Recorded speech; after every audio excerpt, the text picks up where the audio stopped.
Ma petite poulette grise est rescapée d'une attaque de buse. Alors c'était mercredi soir, j'ai perdu une poulette du même âge qui a dû se faire attaquer par une buse ou par un milan. Et le lendemain matin, j'ai ouvert la cage pour les laisser sortir toutes. Je suis parti allumer l'électricité.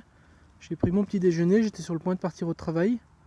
Je ne sais plus pourquoi, je suis retourné voir les volailles. Et j'ai vu qu'elles étaient toutes dans la cage. Et je me demandais pourquoi elles restent dans la cage alors que je viens de leur ouvrir. Et en me rapprochant de plus près, j'ai vu un tas de plumes et je me suis dit merde, encore une poulette morte. Et je l'ai retrouvée immobile, couchée sous la clôture. Et en me rapprochant, en fait, j'ai vu qu'elle a sursauté, elle est partie, donc elle était encore en vie. Et je pense que ce qui s'est passé, c'est qu'elle a été attaquée. Donc la buse s'accroche sur le côté. Elle a une petite plaie là sous l'aile.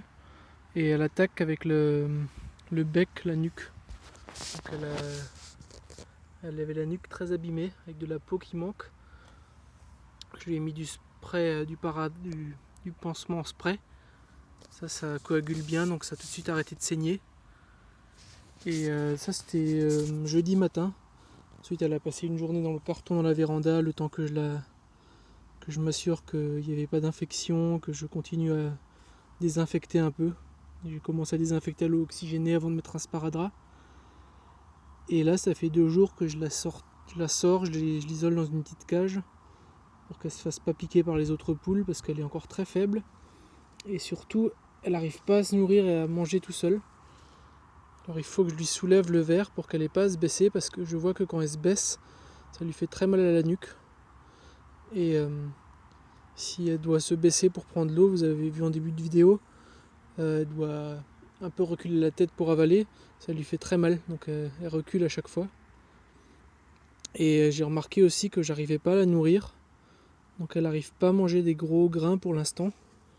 Je pense qu'il faudra un peu de temps que sa nuque lui fasse moins mal. Donc je lui ai acheté des aliments pour poussins. Bon là elle en veut plus, mais quand je lui en ai présenté il y a 5 minutes, elle en a mangé un gros paquet. Donc elle avait faim là depuis 2 jours. Tu viens ? Mais ça va, elle est alerte. Elle a un œil fermé, mais elle l'ouvre de temps en temps, donc je pense que c'est juste qu'elle a l'œil enflé. Je pense pas qu'elle soit aveugle ou quoi que ce soit, mais elle doit avoir mal à l'œil, elle a dû se faire piquer juste derrière. Là maintenant elle a plus soif que faim. Je vais lui retenir le verre. Viens ma belle.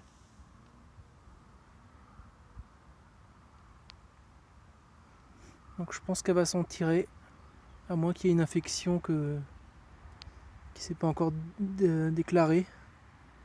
Si ça s'infecte, je ne saurais pas trop quoi faire pour la soigner. Mais je suis content de l'avoir soignée. J'ai hésité un peu, elle avait l'air très mal en point.